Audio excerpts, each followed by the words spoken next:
but that internal, hey, you know what, I'm just going to rise up, I'm going to give everything to my brothers. We talked about last night in our final defensive meeting.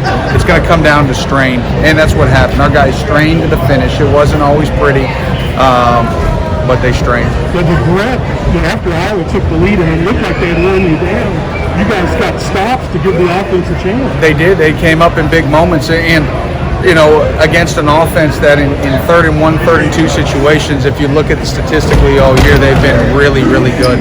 Really, really hard to stop. There's been very few sneaks that have been stopped, and our guys elevated and they made plays. Again, it wasn't pretty, but we patchworked it together, and really pretty just proud. Proud for those guys, happy for them.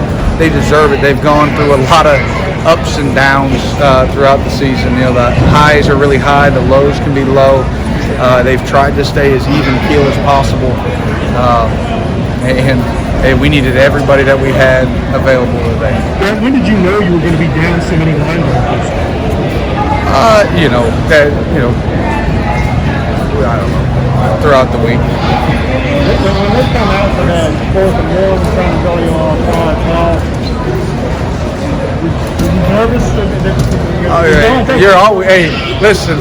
Hey, when the ball's kicked off until the final whistle blows, you're always kind of nervous. But in those situations, you're trying to reiterate. Hey, listen. Make sure we play smart football. They got us one time earlier on a 3rd and 2. They got us on a hard count. So didn't even. All you want, as a coach, as a defense, is to give yourself a chance to play the down and not to give them a freebie. And they were really disciplined throughout. Proud of Marquand. I thought Marquand really did a nice job. Especially in those situations.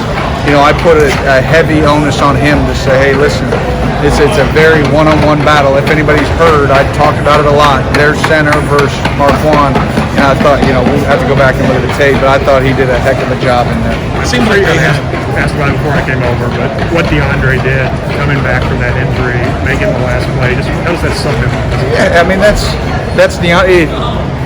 I'm not surprised. That's all I can say is that Yusuf forced bad ball and a square pick are two guys that you'd say I'm not surprised, because they come to work every day. They're as professional as it gets. They put in the time, and you talk about toughness from a guy that he's been battling that foot and said I'm not going to sit out these last couple drives, and he just battled through that pain. And I mean, so proud, so happy. About Chris Oates. I could absolutely see that. Yeah, Chris is on the sideline, but see, that goes back to who DeAndre Square is. DeAndre doesn't, in that moment, he's not thinking about woe is me. He's thinking about one of his best friends in Chris Oates and how Chris would love to be on the field under any circumstance. And so if I've got even a chance to hobble around out there and give everything, like, you talk about how do you feel as a coach. When I didn't even know DeAndre was back, and I look up on that second to last drive, and there's DeAndre in the middle bouncing around. I was like, oh, we're good. I said, we're good. I mean, to see 5 out there as a coach, like there's an ease and a calm that listen, everything's not gonna be perfect, but that guy is gonna be rock solid. That was a heck of a catch. It was a great catch. It was a great catch. Thank you. Thank you.